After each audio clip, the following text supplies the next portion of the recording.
drink coffee now. I never used to, but now I love it. See, coffee is a bit like that. It's something you work on. At times, its bitterness can be intolerable.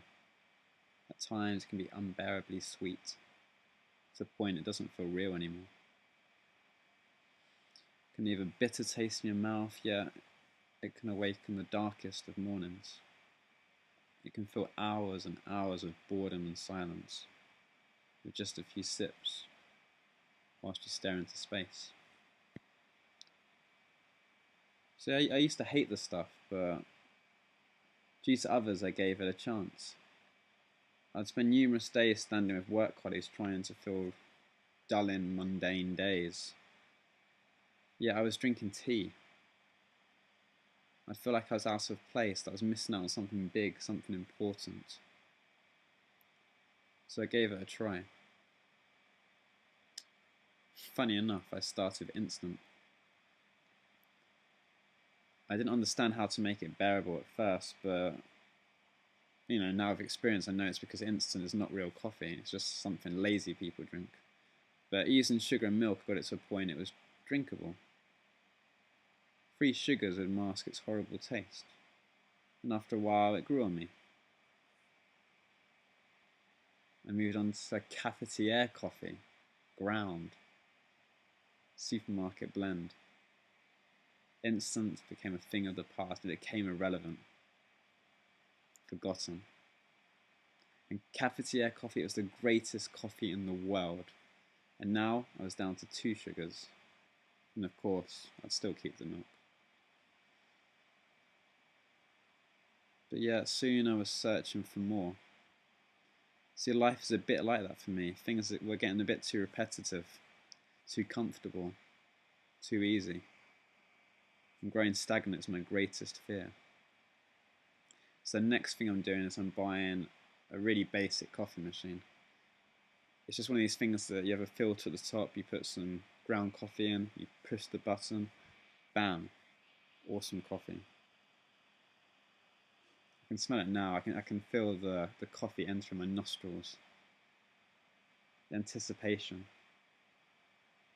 Oh, they were good.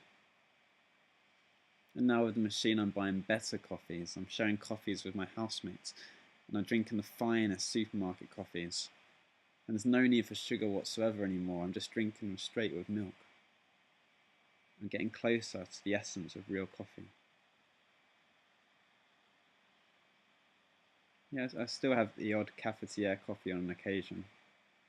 Sometimes when you're out and about, you don't have a coffee machine, you just have a kettle, and you have to make the best of a bad situation.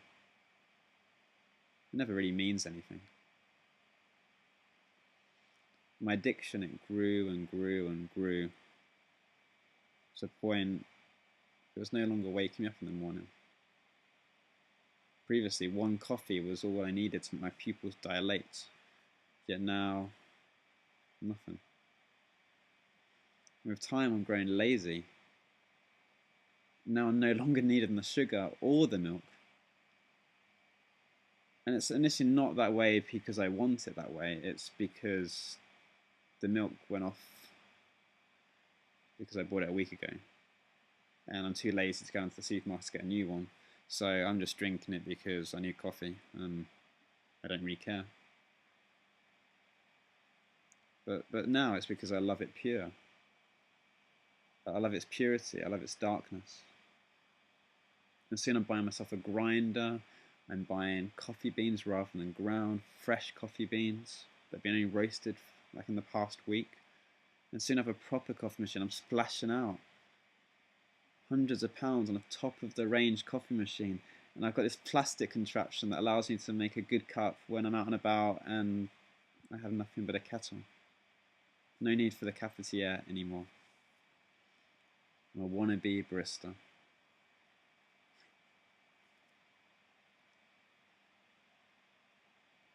And now I'm buying coffee that's 5 times the price of that original supermarket blend I started off with, whose name I can't even remember.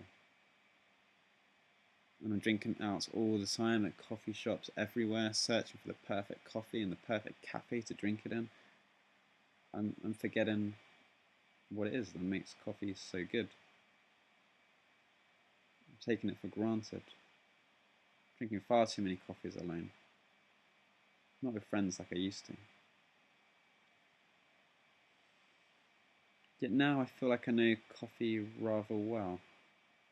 I'm not an expert, but I'm pretty sure I know it much better than most.